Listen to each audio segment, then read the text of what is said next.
Hello, everyone. This is a regularly scheduled yet joint meeting of the Zoning and Planning and Finance Committees. It is 7 o'clock. I'm John Oliver. I'm the acting chair for this evening and in lieu of Councillor Baker. The joint item that we will hear first is item 45624. CPC recommendation to appropriate $98,500 in CPA funding. Again, this is a joint item between ZAP and Finance. And I believe Ms. Hutchings, you're kicking us off here? I am. I'll operate PowerPoint and Susan will present the slides. Fantastic. And if I didn't mention this before, we are being audio and video recorded. Recording in progress. Now we're being audio and video recorded. And I should also mention from the ZAP committee or Zoning and Planning Committee, you have myself, Councillor Oliver, you have, who else is with us here tonight? Councillor Wright from Ward 3. We have Raina Getz. We've got Susan Albright, Vicky Danberg, Councillor Danberg, Councillor Kalis. And I believe that at least that's all that I see so far, at least from ZAP. In Finance, we have Councilor Greenberg, Councilor Maliki, Councilor Gentile, Councilor Grossman, Councilor Lipoff. Am I missing anyone?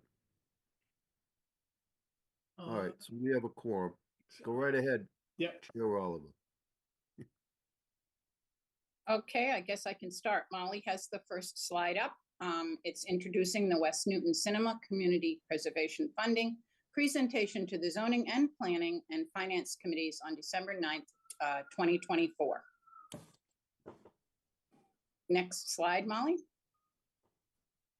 The West Newton Cinema Foundation has requested $98,500 in CPA funding for the costs associated with the studies and investigative work necessary to preserve and restore the existing structure and determine the feasibility of continuing to operate the West Newton Cinema. These costs directly associated with the preservation of the historic structures are all eligible for as CPA expenses, and they include architectural fees for the conceptual design, property and building condition surveys, very important in this case, and structural assessments. Next slide, Molly. Actually, before we move on, I just want to make a clarifying point that CPA funding cannot fund with historic resource funds anything that's educational, like signage or exhibits or anything like that. So that's the reason we've sort of delineated what we can, what are allowable expenses as a feasibility study, any sort of programming in terms of like a needs assessment or something that's not tied to the physical structure of the building. Those are, sorry, the light sensors go off in City Hall. Those are not eligible expenses, but the proposed work has all been tied to the physical structure of the building, and so it is all allowable expense. Thank you for clarifying. As part of their proposal, the West Newton Cinema Foundation has noted that the project meets the following community needs identified in several previous reports. The proposal specifically identifies that the project and work that would follow would meet 4 of the 5 main goals of the city's economic development plan from 2019, which include taking steps to pursue development sectors that make Newton both commercially successful and a great place to live, work, and play, focus redevelopment efforts on key parcels and corridors in Newton, support the startup, growth, stability, and vitality of businesses and entrepreneurs in Newton, and maintain and enhance the special qualities of Newton while improving transportation throughout the city for residents, businesses, and visitors. Next slide, Molly. One of our special topics that we discussed, which is very important, is accessibility. At our meeting in October of this year, both committee members and members of the public raised an issue of how the cinema would better serve as a community space when four out of the six theater, the bathrooms, and the event space upstairs all require the use of stairs. The West Newton Cinema Foundation assured that improving accessibility within the historic building was a goal of their overall renovation and expected the feasibility study to provide information that would move them toward this goal. Next slide, Molly. The CPA funding requested makes up 50% of the project budget. Where other feasibility studies funded by the CPA have described portions of the scope which were not eligible for CPA funds, the scope of the work described in this application is entirely related to the physical structure and is eligible in its entirety. And you can read on the left-hand side, the funding sources. We have CPA, we have the West Newton Cinema Funds, and the Massachusetts Cultural Council. So the total for this feasibility study is $187,000.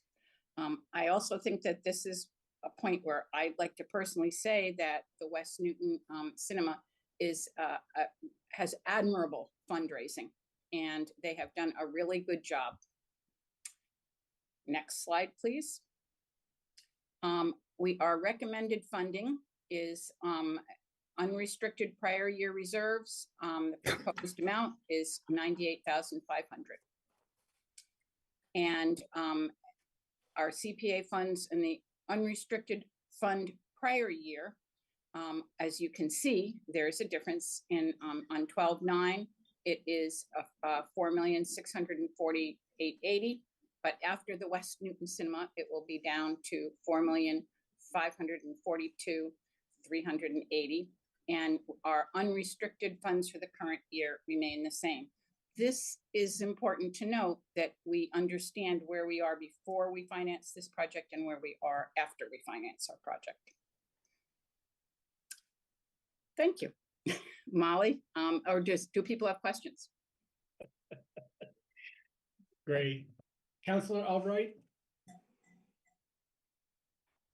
Thank you very much. First of all, I have to say I'm thrilled that this is happening, that we're really going to make this West Newton Cinema stay alive and stay as part of the community. It's just fantastic. But my question was, have you already done some kind of an RFP? So this is to the folks whose project this is, the West Newton Cinema people, or maybe you know the answer, Ms. Lunan. Have they already done an RFP so they know how much this feasibility study will cost? Molly, I think, do you know the answer to that, or you want to? That. Okay. Hi, Kelly, do you want me to speak to that? He's muted. He says, sure. Yeah. Yes. So we, yes, we already put out an RFP in September of this year, which Kelly jointly wrote with our other facilities board member, Jill Bellio. We had 4 strong proposals from 4 local architectural firms, and have decided that we will be moving forward with one of them. The scope of the RFP is essentially identical to what was presented to the committee on the 13th, on October 8th. So thank you for that. So once you do this analysis, will there be more fundraising involved? Probably, I'm guessing. Yeah, definitely. Definitely, yeah. Okay, well, I'm glad that this number is based on reality, and I'm so looking forward to this happening. Thank you very much. All set? Yep. Anyone else? SAP or finance? John, in finance, we've been joined by Councilor Humphrey and Councilor Bixby. Fantastic. Thank you, sir. Councilor Getz, I see a hand. Go right ahead. I need to unmute. So, just a quick question, in terms of the matching funds from, do they pick up any of the responsibilities that, we are creating through the CPC? There were designated categories, or, what we could use the CPC dollars for. I'm curious about the other funds that are being contributed. Are they picking up other responsibilities? I'm trying to find that breakdown. It's not very much money, but it was adding to the total. Do you know the part that You're I'm muted, thinking? Molly. Sorry, I can answer that it's the same scope of work where all the funds are contributing towards. So it's cinema. Not that so- has been included in this application. Okay. All right. I'm just curious about, what they covered, and then, whether or not it fulfilled any needs that needed to happen at this juncture. Do you understand what I'm asking? Yes, and I can say that it wasn't part of this application, but Elizabeth and Kelly might have more details on that. Okay. All right. It's the Mass Cultural Council grant that I'm looking at, and it was 35,000. Yes, that grant was awarded to us for a feasibility study, which is essentially exactly what we're presenting here. Okay. That was the So purpose of the they're grant. not picking up any other responsibilities or any other, it's all specified within, The what's being total amount, yes, the total amount of that grant, which we have received from Mass Cultural Council, is $35,000 to be used for a facility feasibility study to assess the condition of the building. Okay. Yeah. All right. Counselor or Chair Gentile, and then Counselor Albright. I don't know if your hand's up again. I'll get back to you right after Counselor Gentile. So I didn't see any other hands, so I just wanted to speak for a minute. I too am extremely pleased to see this request in front of us. I would like to say I'm one of the only ones that used to go to this theater when it was a single theater as a kid. But I found out the other day when we went on a little tour, I'm not alone. I mean, Council Malicki has, Council Baker was with us, and Pam's had some business with it. So a lot of people have that little nostalgia of going there many, many years ago. So I'm thrilled that this is happening.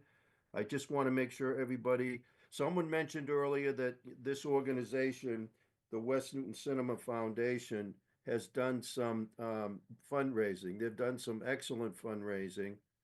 We found out at the tour that the property obviously had to be purchased. Correct me if I'm wrong, Elizabeth, or anyone else. I believe the price was $5.6 million. So there was an awful lot of fundraising that went on. And I think that that's a testimony to the amount of support that the project has. So at the appropriate time, I'm very happy to vote in favor of the item. Great, thank you, Counselor. Counselor Albright? So the only reason I raised my hand is because nobody's raising their hand to move approval. But this is in Ward 3, so I'm very happy to let the Ward 3 counselor do it if she's going to. Fantastic. And before I recognize Counselor Malicki, I just heard something that I didn't pick up on earlier in the slide. There was mention of the feasibility of running West Newton Cinema. I understand that is, like, what is that? Is that work that's running in parallel to the feasibility of the actual structure itself? Is that? No, it's related to the actual structure itself. It's more about it's hard because they use a lot of the same words to mean different things. Not programming so much as what movies we choose to play, which is not a CPA eligible expense, but programming and such that does 4 theaters or 6 theaters make sense for the space? Like a I space see. programming. Okay. So it's still, all the work is still tied to the structure of the building. Okay, that was really the, excuse me, the only place I was going there. I appreciate that, because I was going to ask, like, if we need to make sure that the business is viable, maybe that should happen before we spend money on the No, structure. that is Not the case. all Elizabeth and Kelly's concern. Council Oliver, to that point, we did learn that the foundation has continued to operate the cinema. It has not been closed down at all. They've been showing movies right along, and we were told, I think that Mr. Brown told us that they are running in the black since they have taken over and showing films. So it hopefully will only get better. Fantastic. Good to hear. Good to hear. Counselor Maliki. Thank you. Yeah, I don't want to prolong the meeting unnecessarily, but I am happy to move it. And I just wanted to add that if anyone hasn't already been attending, I'd encourage people to get on the emailing list for the West Newton Cinema Foundation so that you can go to events like the sold out event I went out to the other yesterday. Wicked and with the Gregory Maguire as a panelist after the show, and there's a whole cascade of events like that the foundation has scheduled, and it's really showing what can be done now that we know we're going to save the cinema. So I'm happy to move it. Great. Counselor Danberg. Thank you very much. I just wanted to say that I am very much in favor of this and join those who have long-term connections with the cinema in the late 70s. My husband and I used to go there and have gone there ever since. So it's a wonderful thing that we are able to do this, and I'm will absolutely enthusiastically support it. Superb. Thank you, Counselor. So I believe I have a motion, although it was made from finance. So do we need separate votes here? We do. Yes. I'm happy to move approval in ZAP. Well, that's why I raised my hand. I have, if it's not going to be Counselor Wright, I want to do it. I'll move to approval. Here we go. Okay. All right. So I'm assuming I need 2 votes here. Is that true? You pull your committee and then I'll pull mine, Council. Fantastic. For those members of zoning and planning, we have a motion to approve. All those in favor, please say aye. Aye. Any opposed? Abstentions? Fantastic. That's unanimous coming out of ZAP. Counselor Gentile. Thank you. Before I ask for a vote in finance, just one public announcement, and that is, in addition to the programs that Council Maliki was mentioned, the foundation is also offering annual passes at a very, very reasonable rate that you might want to look into, and it includes some free tickets. Having said that, in finance, we had a motion to approve. All those in favor, please say aye. Aye. Are there any opposed? Abstentions? I believe that vote is 7-0 in favor. All set. Thank you. Fantastic. And for those of us on zoning and planning, I believe that is our only item for the evening. Of course, I'm sure we're more than welcome to hang out and spend quality time with our friends in finance. But here endeth the meeting for zoning and planning. Thank you, everyone. Motion to adjourn. For 2024. There you go. No, we have another one on the 18th. We do? Yeah, Oh. Yeah, we do. 19th. 19th. Yes. Okay. Thank you. Thank you. Finance, we have a CPC. lot of money to accept and spend, authorized to spend, so let's get going. First item is 459-24, Her Honor the Mayor requesting authorization to accept and expend the sum of $119,984 from the Massachusetts Office on Disability for accessibility improvements at the intersection of Watertown Street and Chapel Street. Is this you, Mr. Taverna? Yes, sir. Go right ahead. Okay, hi, I'm Lou Taverna, city engineer.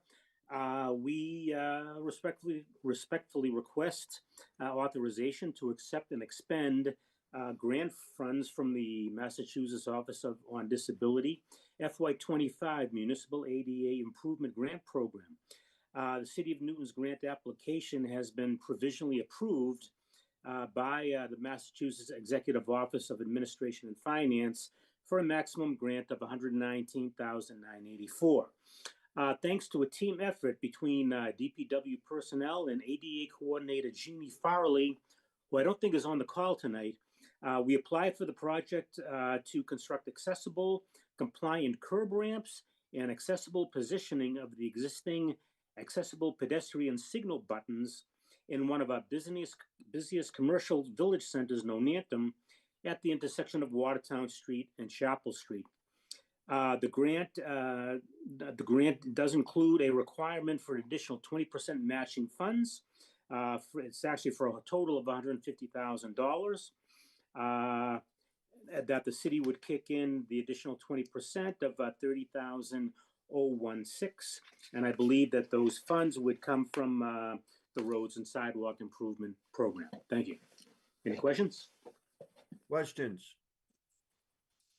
Council Greenberg. Thank you, Chair, and thank you, Mr. Taverna. Welcome. Very excited to have this happen in Ward 1 in Nonantum.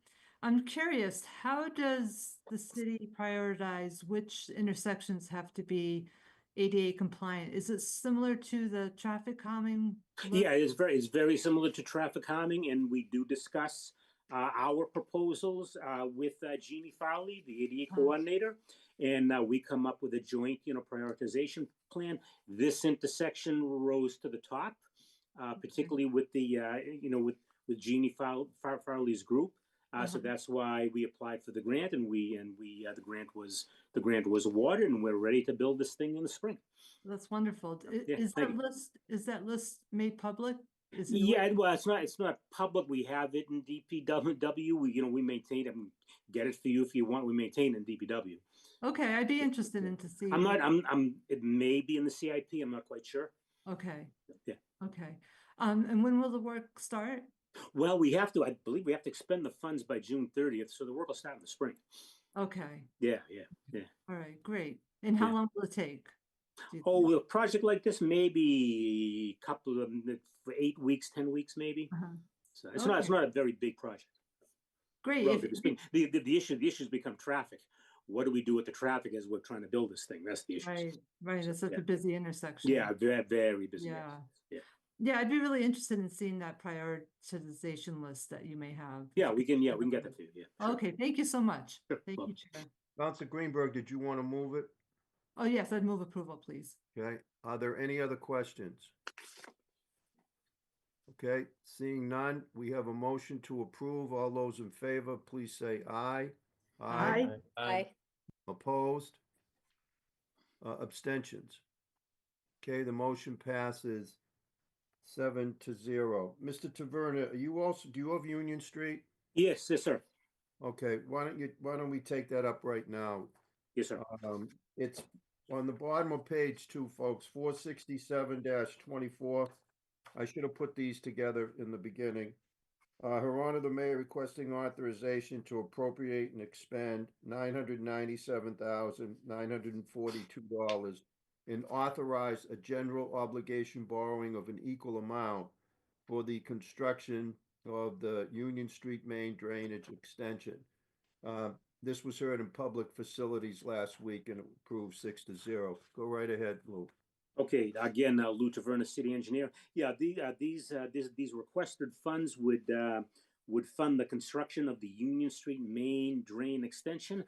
This has been a drainage problem since quite a while.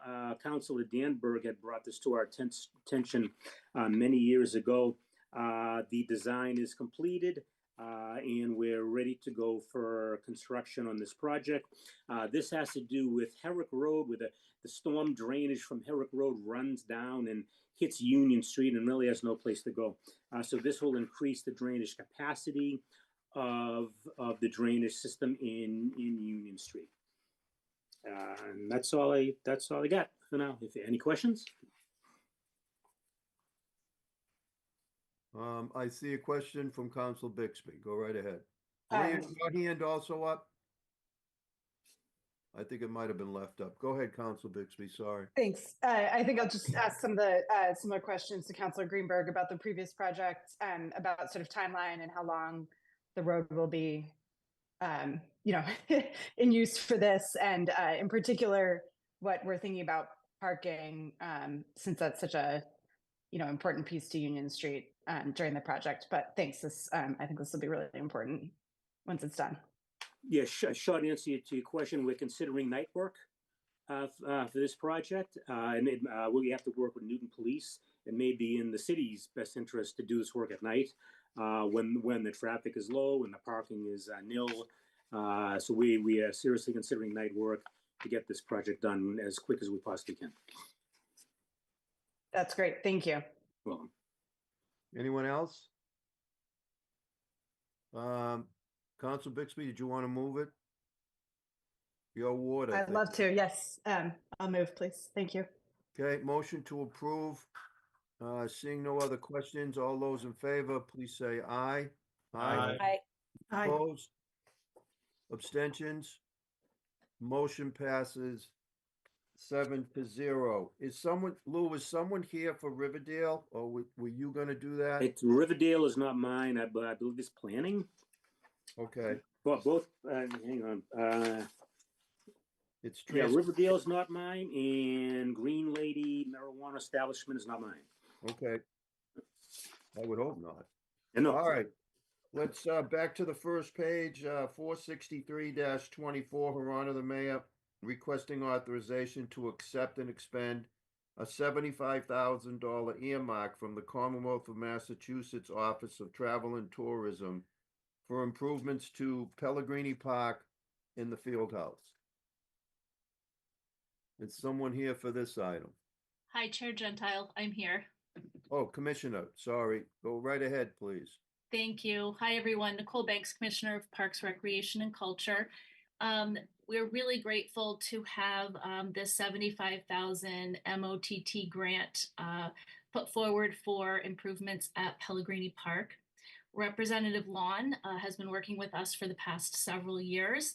He is always looking to get funds into this park. He's been a huge supporter for the Nonantum neighborhood, for the field house, and the recreation spaces that are there. I referenced in my materials presented tonight that last year we received a $50,000 grant, and we're currently working with the Public Buildings Department to do interior work at the Hawthorne, the Pellegrini Fieldhouse. And we are going to be finishing up that work. We believe that this grant will be mostly for outdoor work, most likely for the playground and some playground improvements. I'm happy to answer any questions about this or talk about the current project going on. Thank you. Councilor Greenberg.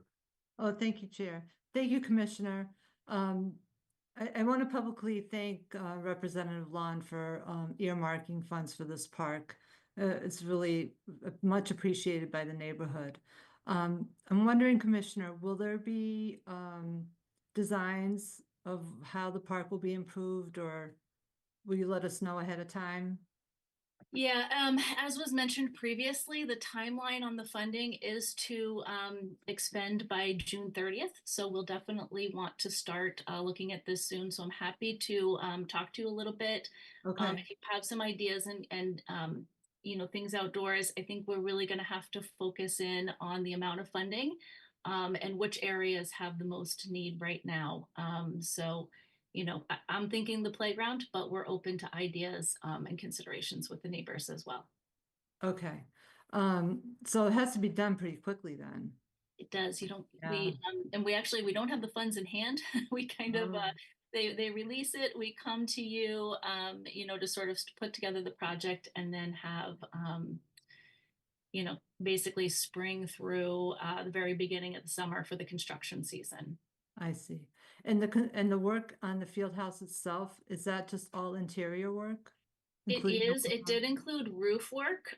So there was some slight leaking water intake.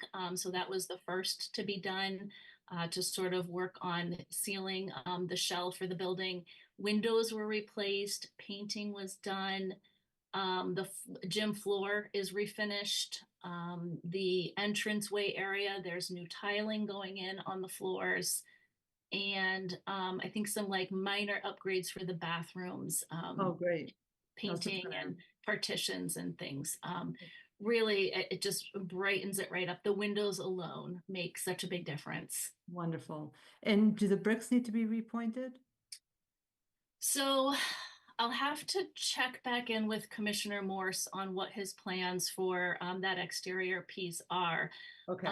I talked to him recently and he did say he felt he had enough funding for the work going on in the interior. But we'll definitely work together with him to plan what's best. And if there's work needed on the field house first, we can look at that option as well. Okay, thank you, Commissioner. I'll move approval, Chair. Thank you. Okay. Commissioner, pads on the walls under the baskets? Good question. I Would that mentioned- be a new addition, Counselor Gentile? I'm trying to remember this. No, I I know mentioned, I You mentioned it mentioned when. it, and when the- we did put it on our list. Let me double check and get back to you on that one. That's a pretty good, significant safety issue because that gym is tight. That would be Yep. a big improvement. I definitely check on making sure that got included. Thanks. Maureen, two docket items in a row now. We've heard that the money has to be spent by June 30th, and we're almost halfway through the year. Is there something we can do better, or do we have to wait for the state to release the funds or something? I, We're I'm giving not ourselves sure. much time.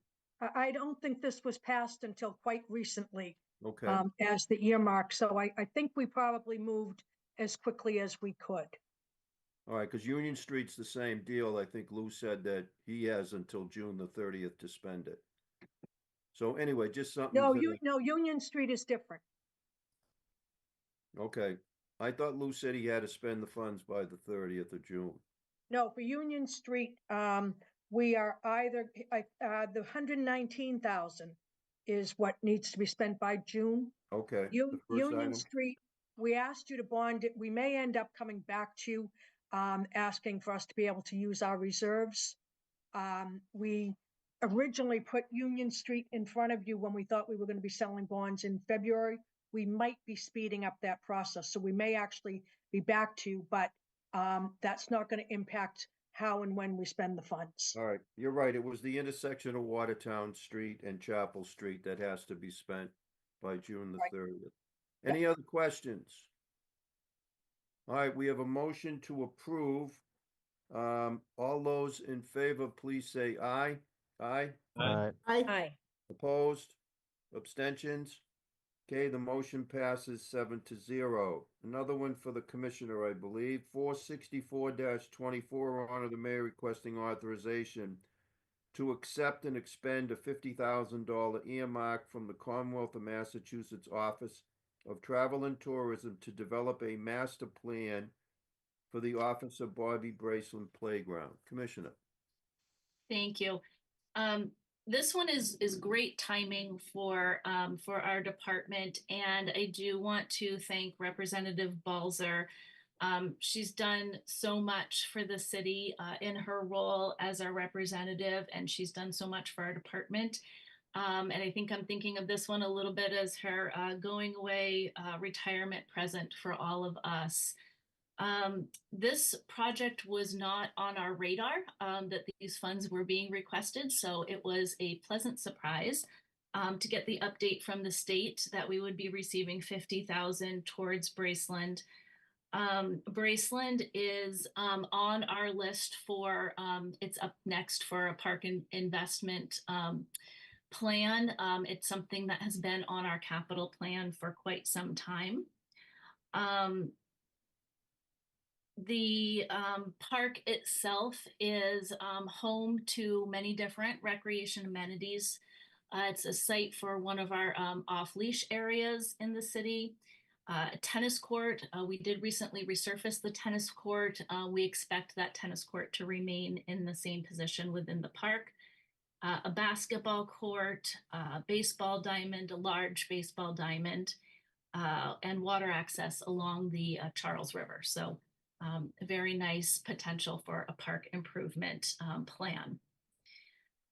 We do plan to utilize the funding to put toward design, work with a consultant. We have not yet decided who to work with, but figure out somebody that can help us look at the master plan, hold some community discussions, and update. There actually was a master plan done several years ago, I think maybe a little more than 10 years ago. So a refresh and update to that plan so that we could be ready to bring forward park improvement project request at some point in the near future. Happy to answer any questions for this one, and we're very excited for it. Okay, thank you. Council Humphrey. Thank you, Mr. Chairman. So this earmark is from me. I requested it back in January through Representative Balzer. Thank you also to Councilor Greenberg for walking me through the process on how to get these earmarks from the state. So actually, Commissioner, it's been 20 years since the master plan. That's why we need a new master plan, because it never got built. And at this point, it's a little bit out of date. So this is an issue that has been brought up to me many, many times over the past 5 years by community members, especially in Upper Falls, but also folks who are active in the baseball community beyond Upper Falls because of the baseball facilities there. And there's now a little bit of a trail along the river and things like that. So, things are coming along, but there's not really a comprehensive integration of everything that, hopefully is possible. And then also some of the facilities are, a bit dated and worse for wear. And in fact, what the community members have told me, and this is their version, obviously I wasn't around for this, but back in 2004, 20 years ago, there were, a couple of fields that were deemed to be sort of the highest priority for renovating in the city. But there was a budget crunch. And so the decision was made to prioritize the field at Hyde at the time. We obviously got a very nice result there. And then the Upper Falls folks were told that they would, get back to them on that when they could. And then it kind of, didn't happen. It's an economic justice area, I think, under the state designation. And there's been, some economic challenges there for a while. But obviously, we all know things like the Northland Project and so forth are, about to happen there and significantly increase the population in the area. And there's going to be there's been various other, residential developments and things happening in Upper Falls. So it seems like now is a good time to get back on this. And I just wanted to make sure that it didn't, keep falling down the priority list whenever we're juggling these priorities. So I figured it would, if we could get a little bit of state money to help the process along, that would be useful. So I'm just hoping that folks will approve this as it's been a key priority for a lot of Upper Falls folks for a long time. Thank you, Okay, Councilor Humphrey, for your advocacy for this. Council Bixby.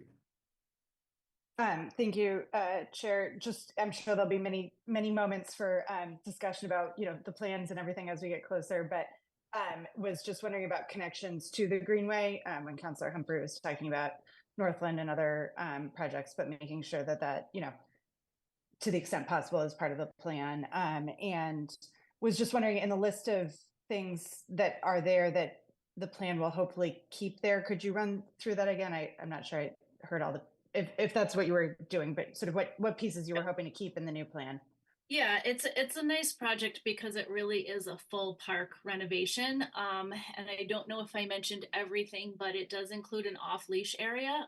This is an unfenced off-leash area, so it is sort of a shared portion of the park.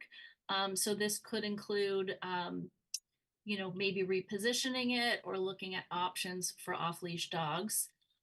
We do have a playground, which would be in need for replacement.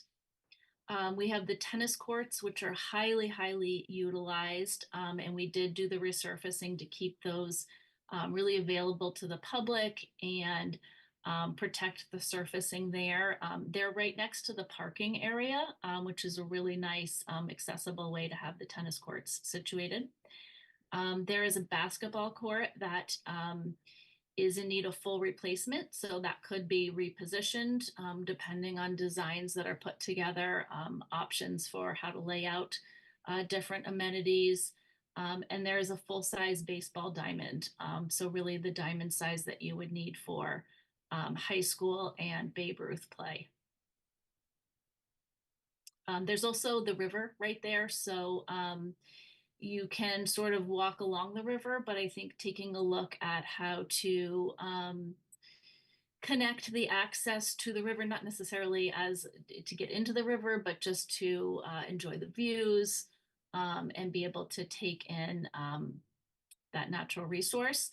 Connectivity, I'm not certain. I believe that there is private land next to the park, so I'm not sure. We could certainly look into connectivity options, but I'd have to see what would be available there. I think we're certainly hoping that this study can include researching connectivity options, because there is that tower property and that can be challenging, but you could potentially get some sort of easement or something.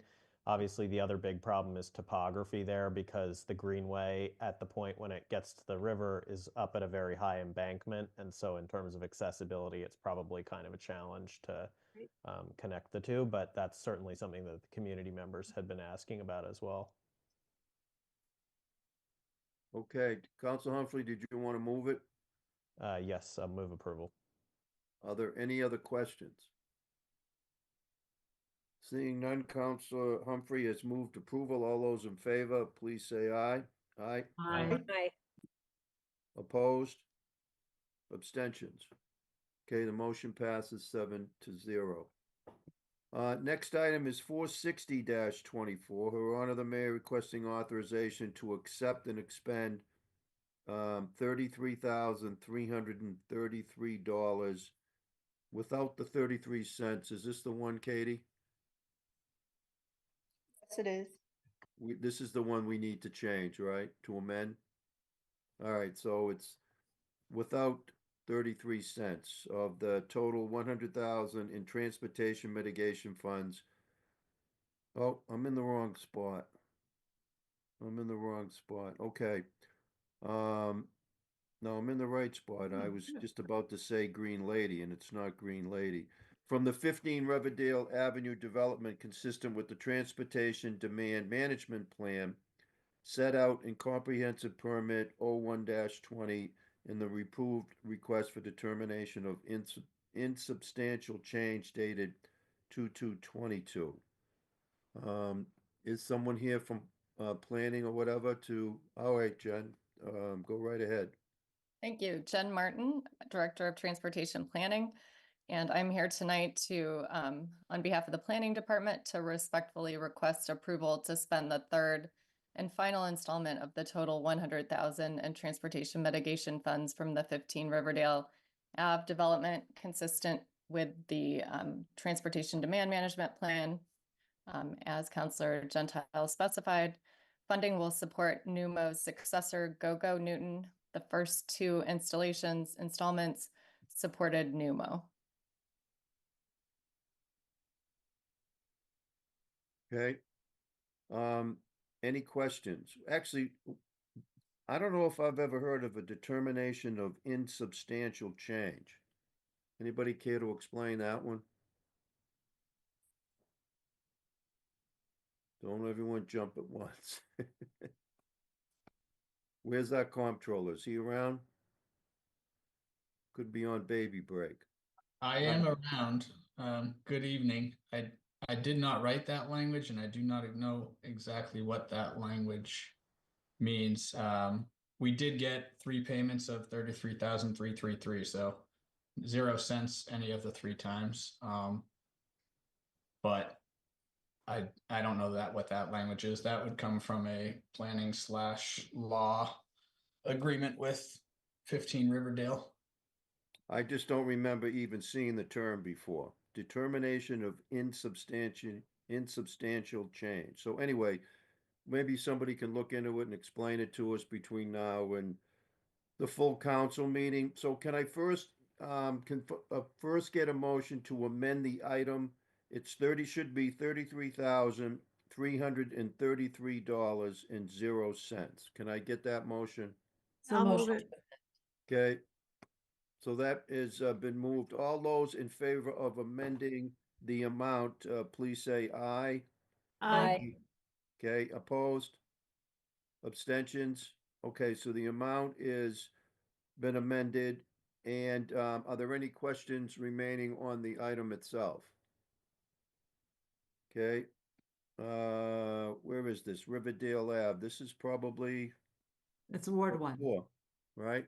Ward 1. What? Oh, Riverdale. That's right. You want to move it? Yeah, I move approval, please. Okay. All right, so motion to approve. All those in favor, please say aye.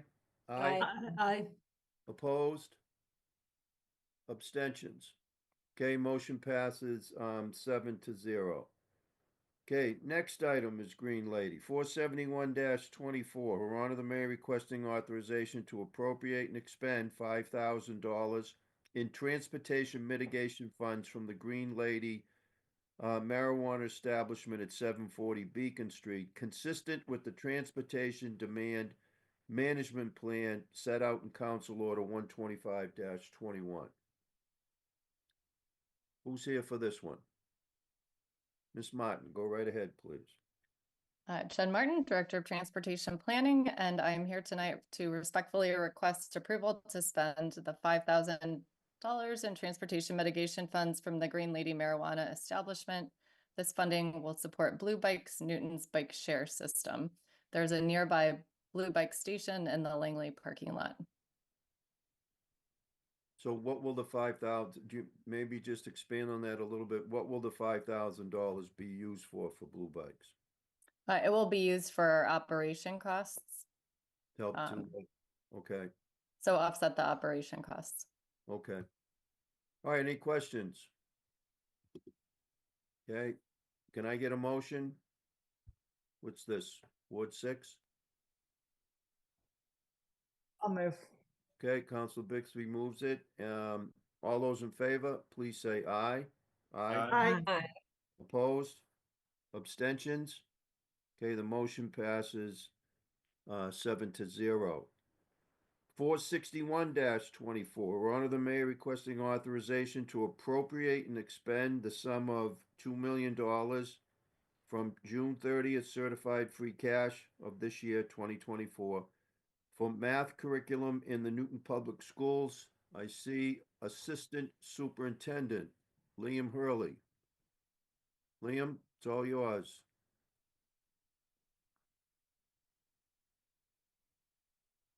Are you off mute? Mute me here. There we go. There I you think, go. can you hear me, everyone? Yes. Okay, good evening, everyone. Liam Hurley, Assistant Superintendent. Nice to see you. Thank you, Mr. Chair. Tonight, just talking to you and thankful for the request and opportunity for up to $2 million. As part of Dr. Nolan's kind of approach coming in here, you folks have already approved a large curriculum purchase for us, and we've moved forward with that. And as Dr. Nolan has kind of outlined in a package to you, she's looking at all the curriculum. So the next biggest need that she's identified, along with her Assistant Superintendent of Teaching and Learning, Gina Flanagan, has been our math curriculum K-12. This is a big purchase, and we've outlined a document to the Programs and Services group, kind of outlining a kind of a staged approach, elementary, middle, and high school, how we would roll this out. So she's identified this really as curriculum that's badly needed, that has not been updated in 20 years. Dr. Nolan's just left Newton South, so she is a phone call away if we do want to get into any real detail on the curriculum. But I'm happy to answer any questions and excited for this opportunity. At this point, we have not yet identified a particular curriculum yet. We're in the process of looking at options, but we would be going out to bid to make sure that we got the best curriculum for Newton Public Schools. So nothing has been chosen yet at this point, and this is a kind of a multi-year approach, multi-year phase in for us to go through all the levels. And this cost includes all the implementation, all the materials. There's books, there's consumables, there's software as well, and there's certainly professional development and training involved with this as well. So this is pretty comprehensive. So with that, happy to answer any questions. And I see Ms. Lemieux's. I may have spoken before you, Ms. Lemieux. I apologize. Maureen, go right ahead. Thank you, Mr. Chair. No, Liam, you certainly should have been the first one to speak. The only comment that I want to make is that what we will do with this is take this $2 million, we'll put it into a project fund. And so if it takes the school department, a little bit more time to figure out exactly what the curriculum is going to be by the time we go out to bid, this will be in a non-lapsing fund. So there is no issue about whether or not June 30th comes and goes. And if it takes a while for it to be spent, the whole intent here is we identified this back when we did our long-range plan for you back in the beginning of October. And we've talked about this as one of the very important things that we wanted to utilize this year's free cash for. So it will go into a non-lapsing fund, but the money will be there and ready to be spent as soon as the school department figures out exactly what it is that they're going to purchase. Okay, any questions? Council Bixby. Thank you. So I've recently had an opportunity to dig a little more into the literacy curriculum, in our own house. And I was wondering if you could explain a little bit more about what this concept, when we're talking about purchasing a curriculum for $2 million, there's pieces you can kind of Google online and find them from our current literacy curriculum. And I know it is so much more than that. You outlined a few things in these, in the backup materials, but can you just explain to us a little bit more about exactly where all the money goes? Thanks. Sure. Thank you, Mr. Chair. That okay to jump right ahead. in? Yes. Thank you. So, as I said, I'm probably not the right one to talk to the educational piece, and I can get Dr. Nolan. She could jump in on this. We've given an outline on this. We've got basically a homegrown curriculum at our schools, and Dr. Nolan spoke to programs and services about having basically a coordinated math curriculum for all our students, so that a student at Mason Rice in second grade would be having the same experience as somebody at, let's say, Zervis in second grade as well. There might be some small differences. Right now, we've got a variety of different things going on. DESE has got a kind of is expecting us to basically make sure that all the curriculum standards are met with fidelity. And Dr. Nolan, I think as she's identified this as really something that we've not invested in many, many years, as really being lacking in for Newton to not have this quality, this type of quality education for our students. So. If you'd like, though, Counselor, I'm happy to get if others have got educational questions, I'm happy to get her on the line and get into the specifics of this better than that. I'm happy to review the previous meeting if you think it was all covered there as well. I just think it's we have such a large district with so many schools, like you said, and everything, and there's so many pieces that go into it. It's just interesting to learn a little bit more about what each of those pieces are when we're talking about more standardized curriculum. So thanks. No problem. And our teaching and learning superintendent, Gina Flanagan, she's got some documents that she's put out in terms, and we'll be putting more and more stuff out as she's done her entry plan. So I'd be happy to share those documents as we come forward. But this is really kind of, Dr. Nolan put forward really a plan in terms of thinking about kind of curriculum investments over even the next 5 or 10 years. This is part of a coordinated plan to make sure our students and our staff are really coordinated. And she uses much better words that really that the standards and kind of progression, timing, and metrics are being met with our students. And one of the keys, I think, is really that students that may either be behind or in the middle or achieving, that the product that we have is able to meet all those kind of various learners we've got throughout the district.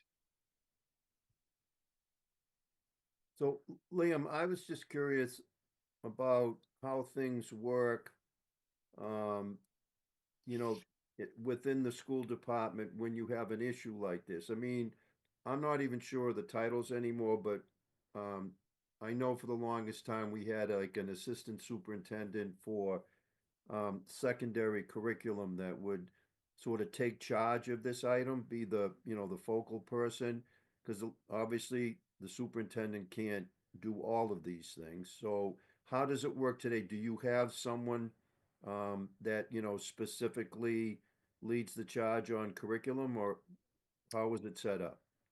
Thank you. Yeah, so we do have an assistant superintendent of teaching and learning, Gina Flanagan. Again, she's also new with us.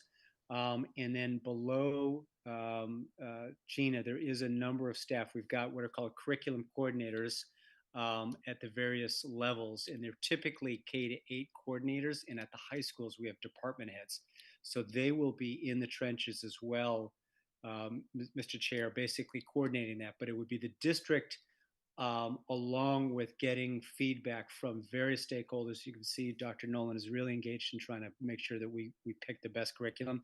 So she would engage in a process where we are picking the best curriculum, and then under the assistant superintendent teaching and learning, basically looking to implement that through her various basically channels underneath her. So and then of course certainly the principals, and ultimately the principals are the instructional leaders at their school.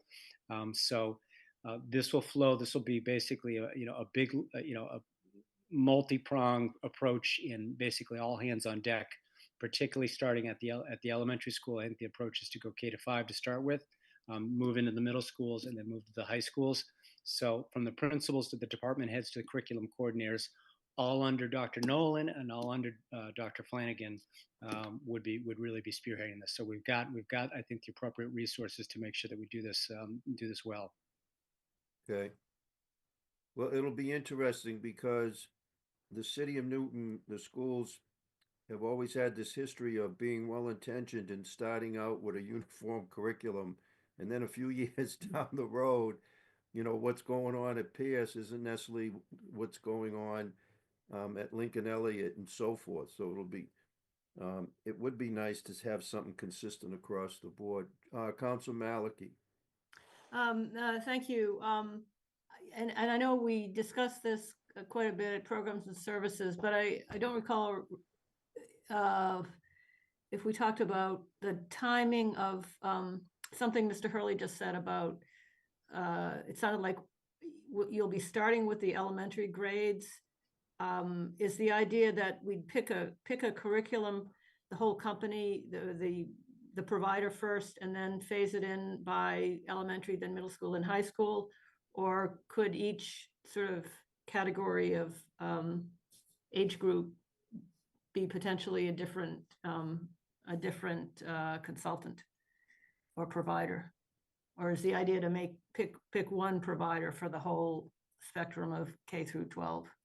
Thank you. Yeah, I believe the idea is to have one provider. That way you've got this continuity in how they, really how they progress through the system. So the timeline, I think, is to hopefully, put a bid out, hopefully pick somebody, potentially, this either late winter or into the spring, and then hopefully be implementing in the elementary levels. And they may even have to start at kind of K1, 2 to start with, for hopefully the fall. So we've typically, and I think that's just partly been bandwidth in terms of where we can start with, in terms of making sure we really start with a smaller group. And as we grow, and again, with 15 elementary schools, even just getting that on board is some work. So I think the idea is one, to answer your question, I think specifically, one vendor or one curriculum. That way that those students would have kind of hopefully the continuum of that curriculum through their career in Newton. And then from our bandwidth perspective, and again, we've got a lot of bandwidth, but I think to make sure that we're doing it right, starting, I think, at these levels, I think is important for us, just so we can see all the issues at these various schools. And what it ensures that we don't kind of make a mistake the way we were, I don't know for how many years we were using the kind of now discredited reading curriculum. And now we're going back to the more phonics based. I feel like in the past there have been sort of analogous controversies over math curriculum where something gets trendy and people do it, and then people realize it wasn't that good after all. Are we past Sure. that? Yeah, I see that Dr. Nolan, I think, has joined, but from my response, Dr. Nolan and our assistant for teaching and learning, I don't think we're going to be making any mistakes. We're going to be making sure that we pick the best curriculum for Newton. We haven't made a big investment, for this for a long, long time. And we certainly want to make sure that this investment pays off for, our students, most important, our staff, that it can work for them. Dr. Nolan, I'm not sure if you've logged in. Ms. Malik, Councilor Malik, I asked about how do we know if this can be assured for quite some time that this purchase will last. Well, I mean, curriculum is sort of a timeless product, except that we don't have any curriculum resources in the schools now.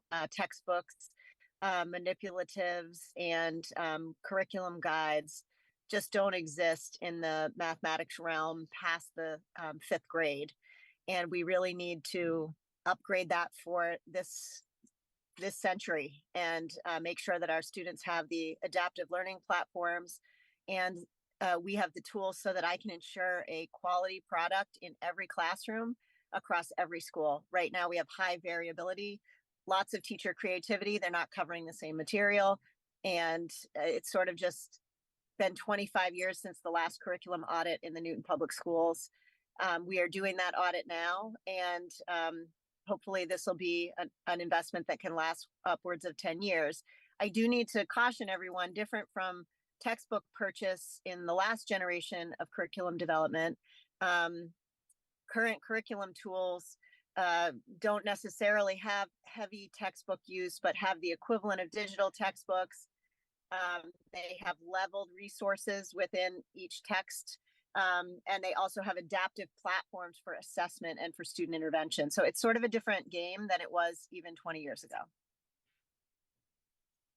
Okay. All set, Councilor Maliki? Yep, thank you. Any other questions? Would somebody care to make the motion to approve? I would very much like to make the motion to approve. Okay. Councilor Grossman has made a motion to approve. She got you just by a second, Rick. No worries. Okay. All those in favor, please say aye. Aye. Aye. Opposed? Abstentions? Okay, the motion passes 7-0. Next item is Her Honor the Mayor requesting authorization to appropriate and expend the sum of $300,000 from, again, June 30th certified free cash of 2024 to improve the phone systems at Newton North and Newton South High Schools. Liam? Thank you. So this is a replacement that we've been doing since I've been in Newton. We've been updating our older analog phones to VoIP, which is Voice over Internet Protocol phone systems in North and South, have been on this list for quite some time. They've been just expensive enough for us that we've not been able to manage this in our own budget. So this is $300,000. I think Newton North is a little bit more expensive. It's not quite exactly 50-50. North is a little bit more expensive than that, but this would basically, both our director of IT, Stephen Ritendi, and the city director of IT, Joe Mulvey, have recommended this. This is something that is on their list, and at this point has become really, from our perspective, a safety issue for the schools.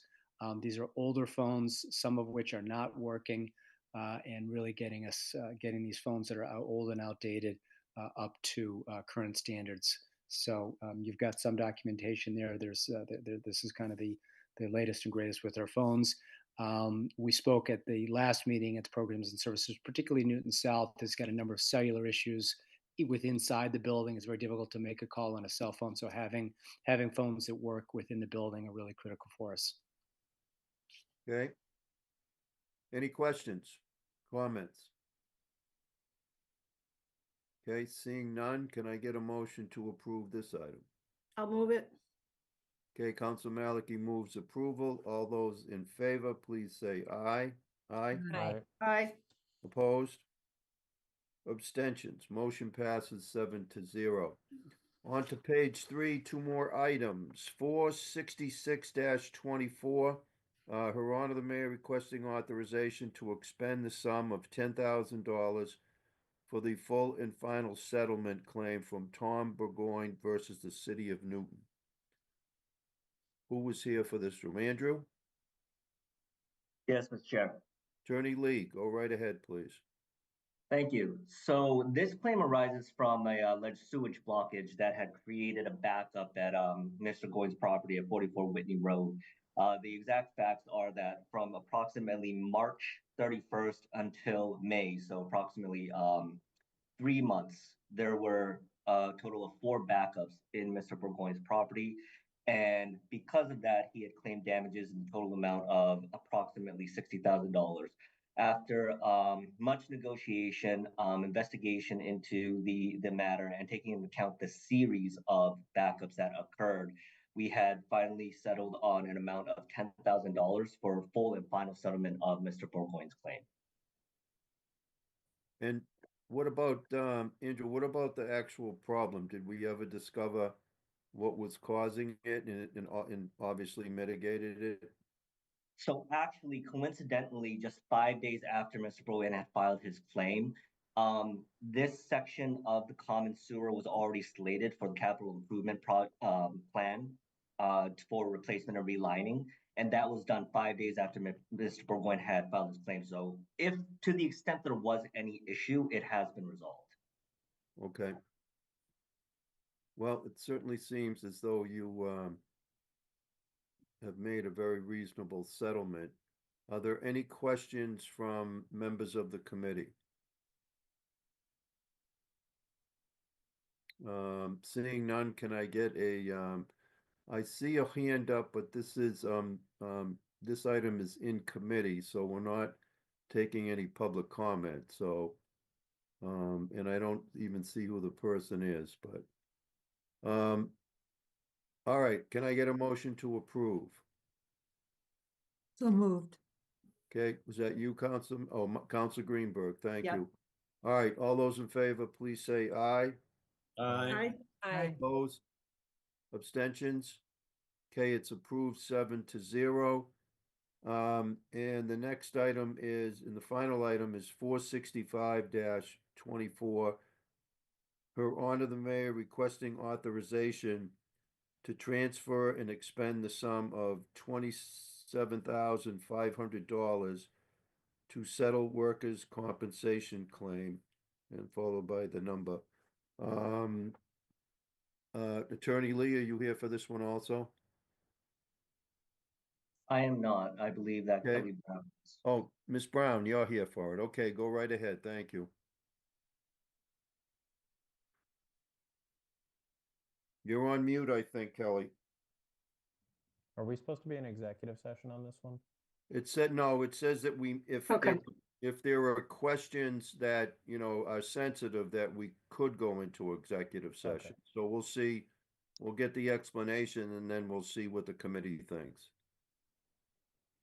Good evening, Kelly Brown from Workers' Compensation Manager to discuss a workers' comp claim. I'll just leave the name out and keep as brief as possible as to the medical issues, because that would be the thing that would bring us into, have to go into executive session. This is a workers' compensation claim. It's a 38-year-old heavy motor equipment operator that has been working for the highway department. He is out on workers' comp and has been since May 2024. In the past 6 months, or prior to May 24, I should say, he had 3 work-related injuries, all due to his back and neck. This third one is the one that is keeping him out of work. In that he had 3 injuries in a short period of time. We sent him to an orthopedic, as well as actually 2 orthopedics, and had what we call a functional capacity evaluation, an FCE, which is about 45 minutes to an hour with a physical therapist, where they determine what the person can lift, bend, twist, turn, every physical. They try to simulate the job and see what the person can physically tolerate. And that report came back that he's only able to lift 25 to 45 pounds, and therefore he's no longer capable of doing the work of an HMEO, where they are required to lift up to 100 pounds frequently, as well as push, pull, rake, etc. There was a demand for $30,000 on this from his attorney, and we have negotiated them down to 27.5, which represents approximately a year of Section 35 partial, which he is on now, as well as a fee for his lawyer. He would get $20,675 out of this, and $6,875 goes to his lawyer. So the total appropriation is 27.5 to be put from the workers' comp municipal wage fund into the settlement fund, so that we can pay this as a full and final settlement, and he can go on to find some work that is less physically demanding. Okay, thank you. Mhm. Questions? Council Humphrey? I guess sort of like we asked on the last one, has the city taken action to try to prevent it from happening again to somebody else? Well, on this one, he was shoveling and raking. Unfortunately, he has degenerative conditions already in his back. It was his third injury. Okay. There isn't much we can do without, shoveling and raking with the prepping for sidewalks and curbs and things. There isn't really much to engineer out there. There is some definitely a manual component to that work, unfortunately. All right, thank you. Mhm. Anyone else? Okay, seeing none,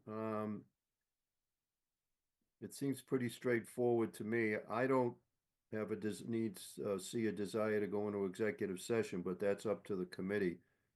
Can I get a motion? I'll move approval. Okay, all right, Council Grossman has, moved approval. Any other comments or questions? Seeing none, all those in favor, please say aye. Aye. Opposed? Abstentions? Okay, the motion passes, 7-0. Thank you for your Okay. time. Thank you. Appreciate it. Have a good night. You too. So, that is the, last item for this evening. And unless something unusual comes up, that it will be our last meeting, unless I'm missing something. That'll be our last meeting for the year, though I'll see you all, I guess, at the next, city council meeting, but we do not have a meeting scheduled, for 2 weeks from tonight, which would be the 23rd, so, we get we luck out with only one meeting this month. All right, anything, Council, Maureen, you got your hand up for something? Thank you, Mr. Chair. I just wanted to say, I believe we docketed 5 items today that you will see on your docket on Monday evening. However, I don't believe we need any of them to be acted on until January, but I did want you to know that you will see new items on your docket on Monday, but we are all set with waiting for them. Okay, good. Thank you. All right, everyone, have a good start to the holiday season, and we'll see you next Monday at full council. Thanks for your attendance tonight. Take care. Thank you. Good night. Thank Good you. night.